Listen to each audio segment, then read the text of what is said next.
नमस्कार दोस्तों, स्वागत है आपको अपना चैनल राज टीच में। दोस्तों, आज हम लेकर आए हैं फिजिक्स का थर्ड लेसन प्रकाश। तो हम लोग प्रकाश के बारे में इस लेसन में सभी जानकारी लेंगे। इससे पहले हमने दो लेसन का वीडियो डाल दिया है। पहला लेसन मापन और दूसरा डाले हैं ऊष्मा का स्रोत, और तीसरा हमारा ये चैप्टर है प्रकाश। तो चलिए वीडियो को अब हम स्टार्ट करते हैं। दोस्तों, वीडियो को स्किप नहीं करना है, पूरी तरह से देखना है। और ये वीडियो हम इसलिए बना रहे हैं ताकि आप लोग नोट्स भी तैयार कर सकें। तो चलिए वीडियो को स्टार्ट करते हैं। फर्स्ट टॉपिक पढ़ेंगे प्रकाश, लाइट। वैसा ऊर्जा का एक रूप जिसके कारण हम वस्तुओं को देख पाते हैं उसे प्रकाश कहते हैं। अब देखेंगे हम लोग विभिन्न माध्यमों में प्रकाश की चाल। पहला निर्वात में प्रकाश की चाल 3 × 10⁸ मीटर प्रति सेकंड होता है। पानी में प्रकाश का चाल 2.25 × 10⁸ मीटर प्रति सेकंड स्क्वायर होता है। तरपीन के तेल में प्रकाश का चाल 2.04 × 10⁸ मीटर प्रति सेकंड स्क्वायर होता है। कांच में प्रकाश का चाल 2 × 10⁸ मीटर प्रति सेकंड स्क्वायर होता है। रॉक साल्ट में प्रकाश का चाल 1.96 × 10⁸ मीटर प्रति सेकंड स्क्वायर होता है। नायलॉन में प्रकाश का चाल 1.96 × 10⁸ मीटर प्रति सेकंड स्क्वायर होता है। नेक्स्ट टॉपिक हम लोग देखेंगे प्रकाश का परावर्तन। जब प्रकाश किसी चिकने सतह से टकराकर वापस उसी माध्यम में लौटने की प्रक्रिया को प्रकाश का परावर्तन कहते हैं। प्रकाश के परावर्तन के दो नियम हैं।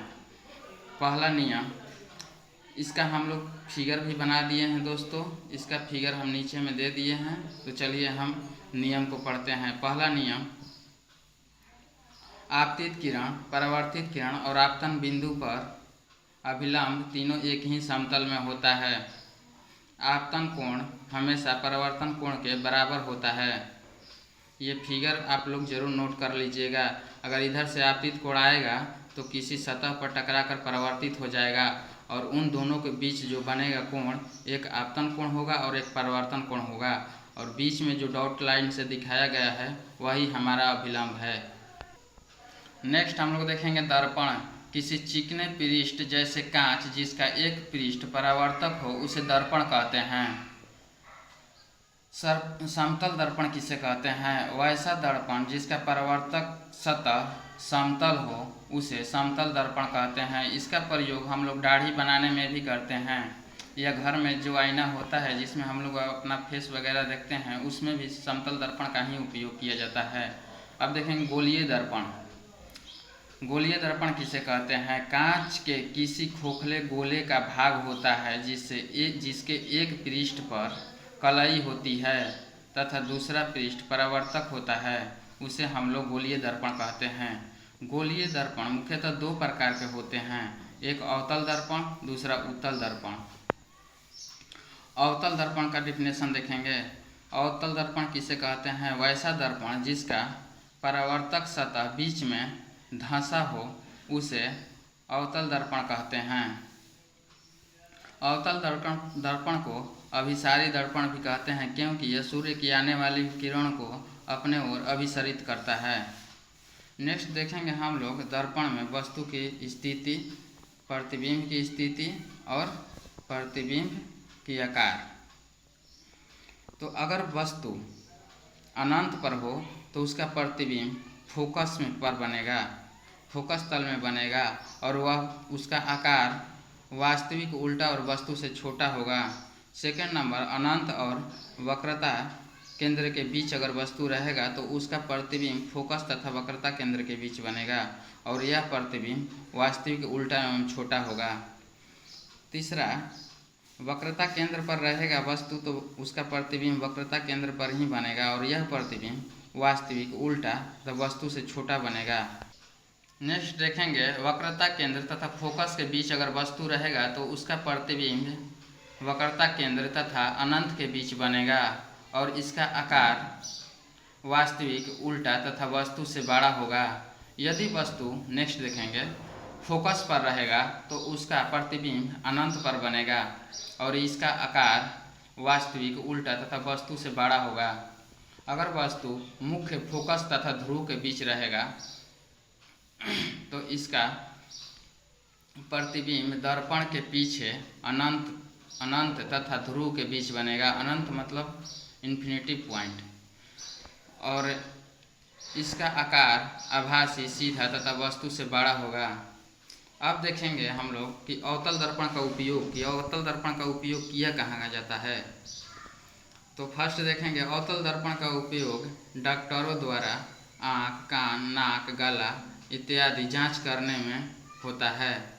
जो डॉक्टर लाइट उपयोग करता है और उसका जो शीशा होता है वह अवतल दर्पण का बना होता है। इसका प्रयोग वाहनों के सर्च लाइट में करते हैं। सर्च लाइट में जैसे हेडलाइट हो गया, उसमें ये क्या करता है कि ये जो प्रकाश है उसको अभिसरित फैला देता है।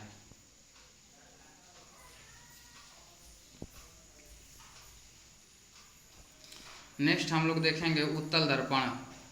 उत्तल दर्पण को अपसारी लेंस भी कहते हैं, अपसारी दर्पण भी कहते हैं, सॉरी। वैसा दर्पण जिसका परावर्तक सतह बीच में उठा हो उसे उत्तल दर्पण कहते हैं। उत्तल दर्पण का उपयोग देखेंगे वाहनों के साइड मिरर के रूप में होता है, गलियों में लगे लैंप के परावर्तक के रूप में होता है, प्रकाश के अपसरित करने के लिए लैंप में होता है। देखेंगे अब हम लोग दर्पण सूत्र जिस पर न्यूमेरिकल बहुत आता है दोस्तों। ये सूत्र बहुत ही उपयोगी है, VVI कर लीजिएगा इसको। 1/f बराबर होता है 1/v प्लस 1/u। अब हम लोग देखेंगे उत्तल दर्पण द्वारा प्रतिबिंब का बनना, कि उत्तल दर्पण में प्रतिबिंब कैसे बनता है। उत्तल दर्पण में प्रतिबिंब दो ही स्थिति में बनता है, एक जब वस्तु अनंत पर हो और दूसरा अनंत तथा वक्रता केंद्र के बीच हो। तो अनंत पर जब वस्तु रहेगा तो उसका प्रतिबिंब फोकस तल में दर्पण के पीछे बनेगा और यह प्रतिबिंब आभासी, उल्टा तथा वस्तु से छोटा होगा। दूसरा अनंत तथा वक्रता केंद्र के बीच रहेगा, यानी कि C के बीच रहेगा, तब प्रतिबिंब फोकस तथा वक्रता केंद्र के बीच बनेगा और यह प्रतिबिंब वास्तविक, उल्टा तथा वस्तु से छोटा होगा। फोकस दूरी F बराबर फॉर्मूला होता है R/2, यानी कि वक्रता त्रिज्या का आधा होता है फोकस दूरी। ये भी क्वेश्चन बहुत इंपॉर्टेंट है, पूछता है कि फोकस दूरी किसके आधा होता है, तो वक्रता त्रिज्या का आधा होता है, या वक्रता त्रिज्या फोकस दूरी की दुगनी होती है। ये नोट कर लीजिएगा। गोलीय दर्पण का ध्रुव तथा फोकस के बीच की दूरी को दर्पण के फोकस दूरी कहते हैं। आवर्धन को m से सूचित करते हैं। इसका फॉर्मूला होता है, आवर्धन m का फॉर्मूला होता है L बराबर -v/u। प्रकाश में नेक्स्ट टॉपिक देखेंगे हम लोग प्रकाश का अपवर्तन।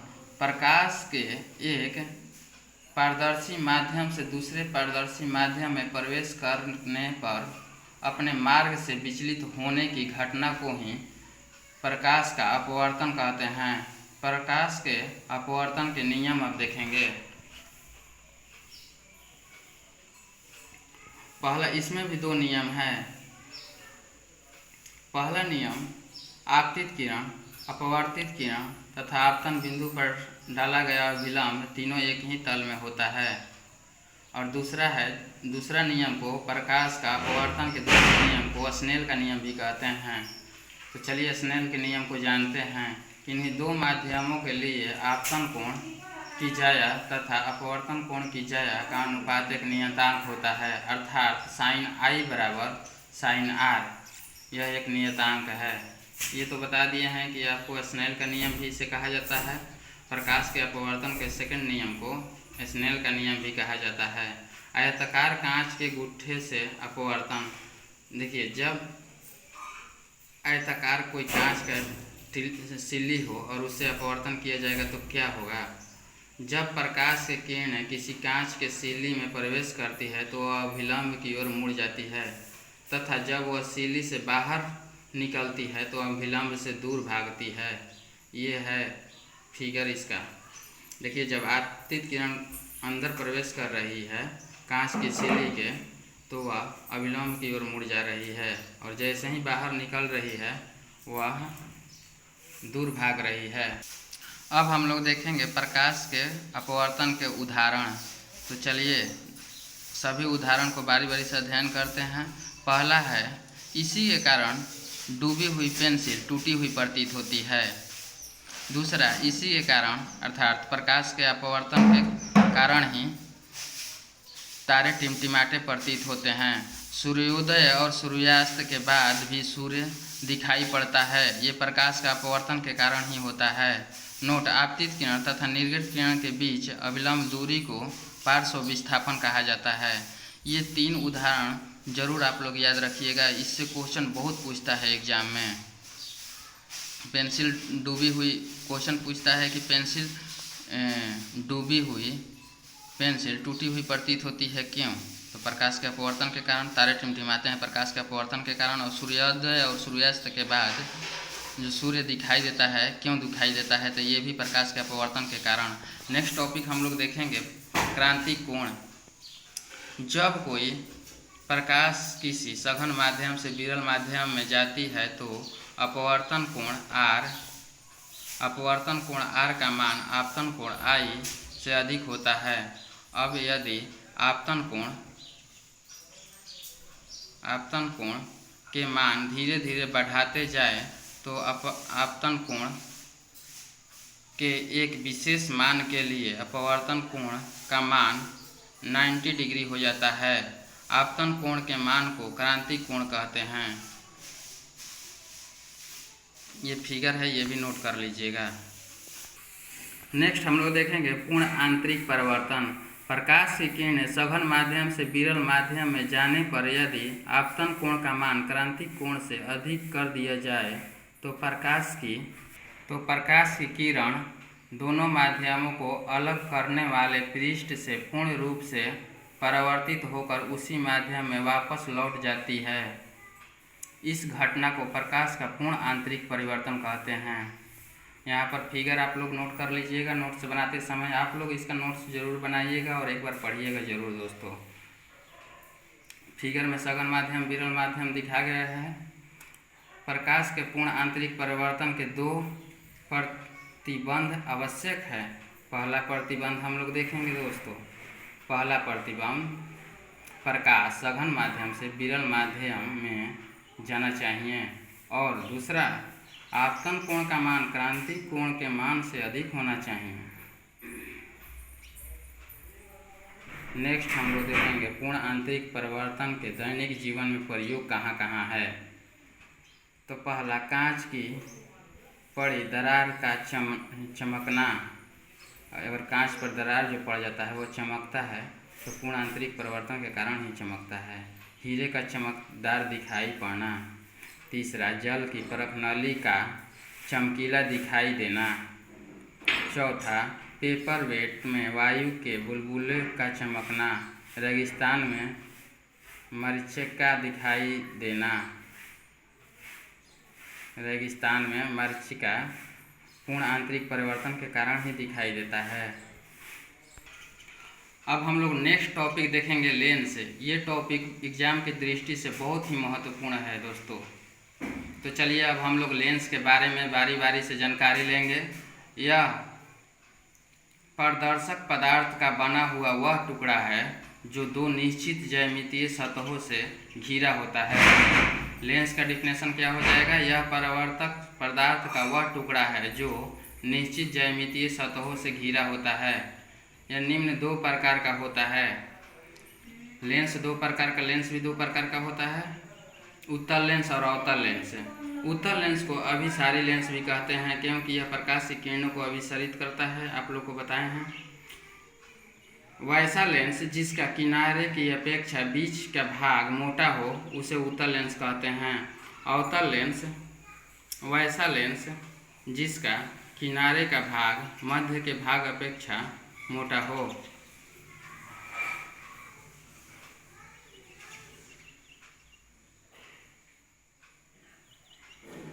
तो अवतल लेंस को अपसरी लेंस भी कहते हैं क्योंकि यह सूर्य से आने वाली किरणें को अपसरित करता है। नेक्स्ट हम लोग देखेंगे प्रकाशीय केंद्र। लेंस के मुख्य अक्ष पर स्थित वह बिंदु जिससे होकर जाने वाली प्रकाश की किरणें अपवर्तन के पश्चात बिना विचलित हुए सीधे निकल जाती है, लेंस का प्रकाशीय केंद्र कहलाता है। ये फिगर नोट कर लीजिएगा दोस्तों, नोट्स बनाते समय ये बहुत ही इम्पोर्टेंट है। सभी फिगर नोट कर लीजिएगा, कोई भी फिगर मत छोड़िएगा। चलिए हम लोग नोट देखते हैं। गोलीय दर्पण के केंद्र को वक्रता केंद्र कहते हैं। लेंस जिस गोले का भाग होता है उसके केंद्र की त्रिज्या को वक्रता त्रिज्या कहते हैं। मुख्य अक्ष लेंस के दो गोलीय पृष्ठ के जिस वक्रता केंद्र से गुजरने वाली एक काल्पनिक सीधी रेखा को लेंस का मुख्य अक्ष कहते हैं। अब हम लोग देखेंगे लेंस में, उत्तल लेंस में या अभिसारी लेंस भी कहते हैं, इसमें बने प्रतिबिंब की स्थिति, आकार। तो चलिए देखते हैं। फर्स्ट, अगर वस्तु अनंत पर रहता है तो इसका प्रतिबिंब फोकस पर बनता है और यह प्रतिबिंब वास्तविक उल्टा तथा वस्तु से छोटा होता है। अगर वस्तु अनंत तथा फोकस के बीच रहे तो उसका प्रतिबिंब F2 तथा 2F2 के बीच बनता है। ये भी वास्तविक उल्टा तथा वस्तु से छोटा होता है। अगर वस्तु 2F पर रहे तो 2F पर ही बनेगा, अर्थात फोकस पर रहे तो इसका प्रतिबिंब फोकस पर ही बनेगा। अब F या 2F क्या है? जो वस्तु फोकस लेंस के दाहिने बाएं तरफ रखा जाएगा उसे F1 कहते हैं और इसमें प्रतिबिंब लेंस के दाहिने तरफ बनता है तो उसे F2 कहते हैं। तो ये आप लोग ध्यान दीजिएगा, गड़बड़ाइएगा मत, इसलिए हम आपको बता दिए। अगर प्रथम फोकस F पर अगर वस्तु रखा जाए तो उसका प्रतिबिंब अनंत पर बनेगा, वास्तविक उल्टा तथा वस्तु से बड़ा बनेगा। नेक्स्ट, प्रथम F यानी कि मुख्य फोकस तथा प्रकाशीय केंद्र के बीच रखा जाए तो वस्तु के ओर अनंत तथा फोकस के बीच बनता है। यह प्रतिबिंब आभासी, सीधा तथा वस्तु से बड़ा होता है। नेक्स्ट हम लोग देखेंगे अवतल लेंस में बने प्रतिबिंब। तो इसमें दो ही स्थिति होती है, दो ही स्थिति पर बनते हैं प्रतिबिंब। पहला, अनंत पर अगर वस्तु रखा जाए तो फोकस पर यह प्रतिबिंब आभासी, सीधा तथा वस्तु से अत्यंत छोटा बनता है। और दूसरा, अगर अनंत तथा प्रकाशीय केंद्र के बीच रखा जाए तो F2 तथा प्रकाशीय केंद्र के बीच बनेगा और यह प्रतिबिंब आभासी, सीधा तथा वस्तु से छोटा होगा। लेंस सूत्र देख लेंगे, इससे न्यूमेरिकल बहुत आता है और ये बहुत इम्पोर्टेंट है, इसको अवश्य नोट कीजिएगा। लेंस सूत्र हमारा होता है 1/F बराबर 1/V माइनस 1/U। अब हम लोग देखेंगे लेंस की क्षमता के बारे में। लेंस की क्षमता उसके फोकस दूरी के व्युत्क्रमानुपाती होता है। इसे डायोप्टर से मापते हैं, इसका मात्रक डायोप्टर होता है। लेंस का क्षमता जो होता है 1/F होता है, व्युत्क्रमानुपाती। अर्थात अगर लेंस की क्षमता बढ़ेगा तो फोकस दूरी घटेगा, फोकस दूरी घटेगा तो लेंस की क्षमता बढ़ेगा। नोट, यदि किसी लेंस की आधे भाग को काला कर दिया जाता है तो लेंस की फोकस दूरी नहीं बदलती है, लेकिन उसकी तीव्रता घट जाती है। पानी का बुलबुला अवतल लेंस के भांति व्यवहार करता है। यदि लेंस को समान अपवर्तनांक वाले द्रव में डुबाया जाए तो लेंस की फोकस दूरी शून्य हो जाती है और लेंस समतल प्लेट की भांति व्यवहार करने लगता है। ये भी क्वेश्चन पूछता है कि लेंस समतल के भांति कब व्यवहार करने लगता है। नेक्स्ट हम लोग देखेंगे, यदि लेंस को अधिक अपवर्तनांक वाले द्रव में डुबाया जाए तो लेंस की प्रकृति बदल जाएगी, अर्थात उत्तल लेंस अवतल लेंस की भांति व्यवहार करने लगेगा। अगर हम लोग लेंस को अधिक अपवर्तनांक वाले द्रव में डुबा देंगे तो लेंस बदल जाएगा, उत्तल अवतल अवतल उत्तल हो जाएगा। तो ये नोट्स आप लोग एक दोबारा से पढ़ लीजिएगा। नेक्स्ट टॉपिक हम लोग देखेंगे प्रिज्म। तो चलिए अब हम लोग प्रिज्म के बारे में जानते हैं। प्रिज्म परस्पर किसी कोण पर झुकी दो समतल पृष्ठ के बीच घिरी समांगी पारदर्शी माध्यम को ही प्रिज्म कहते हैं। अपवर्तन कोण दो पृष्ठों के बीच प्रिज्म के अपवर्तक पृष्ठ तथा उसके बीच के कोण को प्रिज्म का अपवर्तक कोण कहते हैं। नेक्स्ट हम लोग देखेंगे वर्ण विक्षेपण।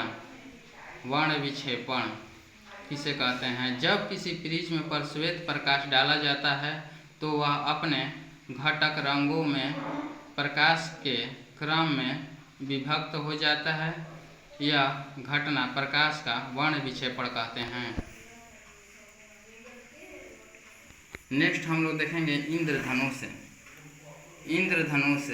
इंद्रधनुष यदि प्रकाश के किसी भाग में सूर्य चमक रहा है जबकि आकाश के विपरीत भाग में वर्षा हो रही है, तब यदि कोई प्रेक्षक सूर्य की ओर, प्रेक्षक मतलब व्यक्ति, सूर्य की ओर पीठ करके खड़ा हो, तब उसे आकाश में सूर्य के स्पेक्ट्रम की तरंगे वाली सकेंद्रीय वृत्ताकार चापें दिखाई देती है, जिन्हें संयुक्त रूप से इंद्रधनुष कहते हैं। और यह इंद्रधनुष तभी दिखाई देगी, बरसात के मौसम में दिखाई देती है, या जब बारिश होता है तब दिखाई देती है। बारिश समाप्त होने के बाद भी दिखाई देती है। प्रकीर्णन, प्रकाश के प्रकीर्णन के बारे में जानेंगे। प्रकाश के माध्यम में उपस्थित कणों से टकराकर विभिन्न दिशाओं में विचलित होने की घटना प्रकीर्णन कहलाती है। उदाहरण, आकाश का नीला दिखाई देना, सूर्योदय के समय सूर्य का लाल दिखाई देना। ये दोनों ही उदाहरण बहुत ही महत्वपूर्ण है। ये क्वेश्चन पूछा जाता है एग्जाम में, कॉम्पिटिटिव एग्जाम में ऐसे ही क्वेश्चन पूछते हैं कि आकाश नीला किसके कारण दिखाई देता है, तो प्रकाश का प्रकीर्णन के कारण। सूर्योदय के समय सूर्य लाल दिखाई देता है, यह भी प्रकीर्णन के कारण। तो चलिए दोस्तों, ये वीडियो बहुत लंबा हो रहा है, इसलिए हम लोग वीडियो को यहीं पर समाप्त कर दे रहे हैं। नेक्स्ट हम लोग वीडियो में नेत्र देखेंगे, तो ये वीडियो आप लोग ज़रूर देखिएगा, आपके लिए बहुत ही हेल्पफुल होगा। तो चलिए हम लोग नेक्स्ट वीडियो में मिलते हैं मानव नेत्र में। उसका अलग से हम लोग वीडियो बनाएंगे और अलग से उसका अध्ययन करेंगे।